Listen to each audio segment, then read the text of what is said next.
We just learned about the floods that occurred in Libya, and I was asked to give a comment about that.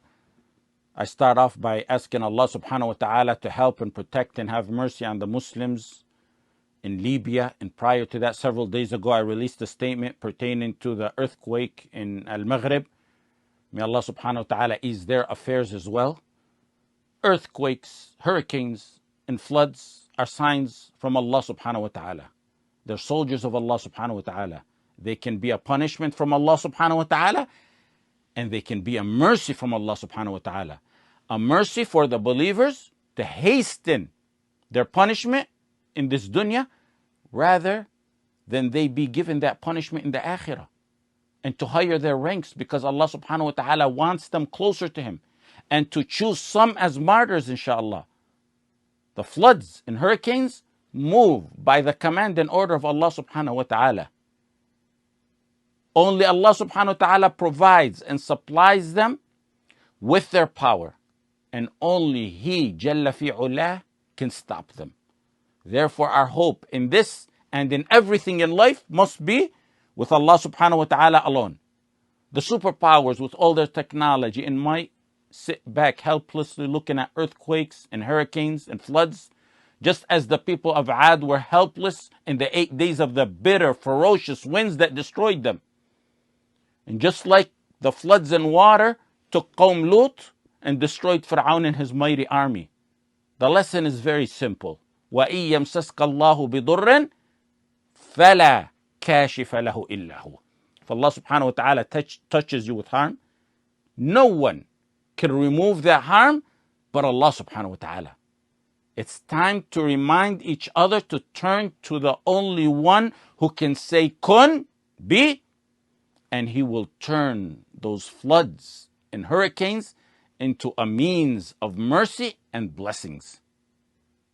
Who else has the power to do that but Allah subhanahu wa ta'ala? Our lands in Bilad al-Maghrib al-Arabi have fallen between hurricanes and floods and earthquakes in the past few days alone. Trials like these are forgiveness of sins for the believers. With true patience, there's an additional reward. The foremost in deeds top that with istighfar, so the gates of ease and mercy can descend from Allah subhanahu wa ta'ala. The Messenger sallallahu alayhi wa sallam taught us that we're one body. And Allah subhanahu wa ta'ala said, إِنَّمَا الْمُؤْمِنُونَ إِخْوَةً. Only those with hard hearts are not moved and saddened by the scenes that we see in Bilad al-Maghrib. However, with the same intensity that we agonize over our brothers and sisters suffering in Libya today and in Al-Maghrib yesterday, we remind ourselves and everyone to repent and to turn to Allah subhanahu wa ta'ala. وَمَا نُرْسِلُ بِالْآيَاتِ إِلَّا تَخْوِيفًا. We only send the signs as a warning and to make them afraid.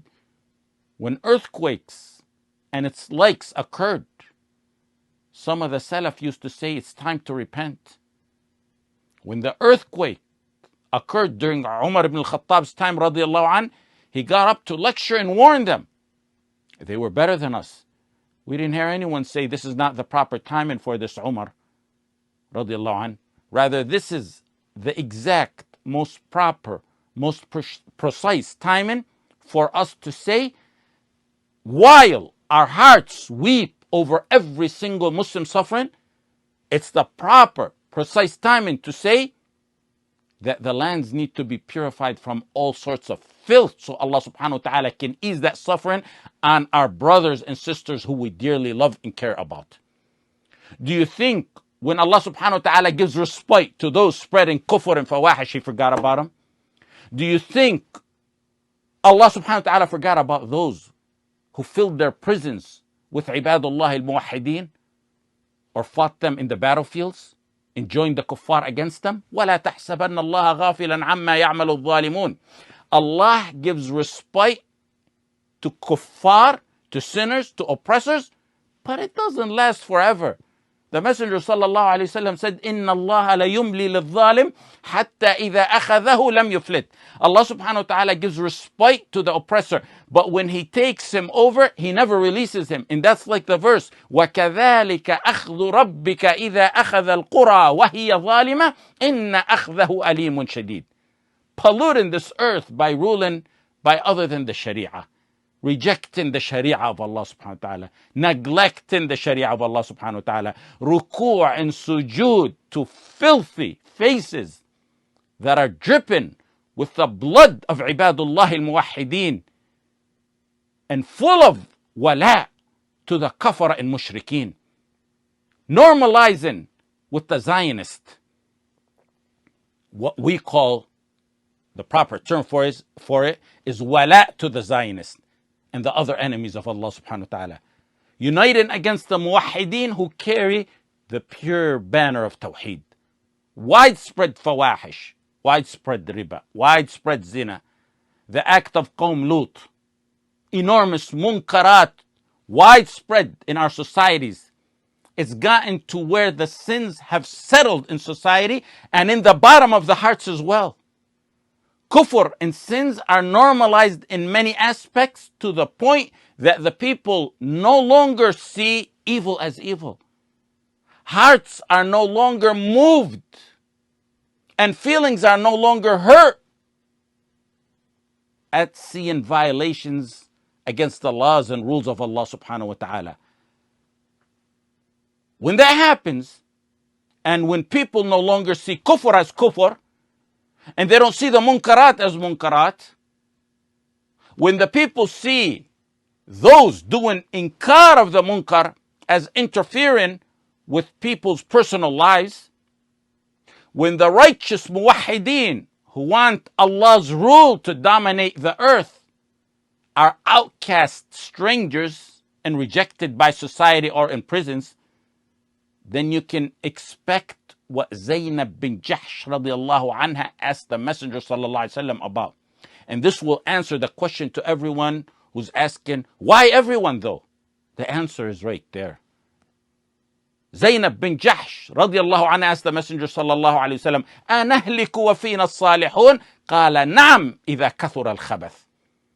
Zaynab radiallahu anha asked, will Allah destroy us?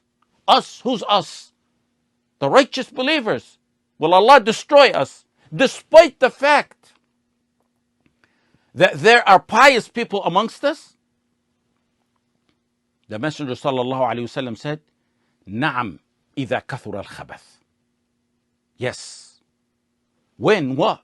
كثر الخبث means evil predominates. There's no force on this earth that can prevent an earthquake or a flood or a hurricane when Allah subhanahu wa ta'ala destines it.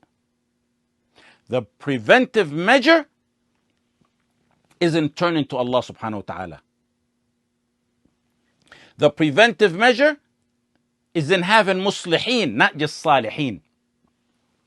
Salihin are righteous people. Muslihin are righteous people who spread that righteousness. When there's muslihin, even if there's not many, there's protection from Allah subhanahu wa ta'ala. وَمَا كَانَ رَبُّكَ لِيُهْلِكَ الْقُرَى بِظُلْمٍ وَأَهْلُهَا مُصْلِحُونَ. Your Lord will never destroy the towns wrongfully when there's people that are muslihun. Muslihun. Allah subhanahu wa ta'ala promised not to punish the people when the Imam of the muslihin sallallahu alayhi wasallam was amongst them. وَمَا كَانَ اللَّهُ لِيُعَذِّبَهُمْ وَأَنْتَ فِيهِمْ. Allah subhanahu wa ta'ala would never punish them while you, the messenger, are living amongst them. The other promise in that same verse is what I touched upon earlier of istighfar and turning to Allah subhanahu wa ta'ala. وَمَا كَانَ اللَّهُ مُعَذِّبَهُمْ وَهُمْ يَسْتَغْفِرُونَ. And Allah subhanahu wa ta'ala will not punish them, which also entails that He will lift the punishment so long as they ask for forgiveness. May Allah subhanahu wa ta'ala aid and protect and have mercy upon the Muslims in Libya, and in Al-Maghrib, and this ummah as a whole.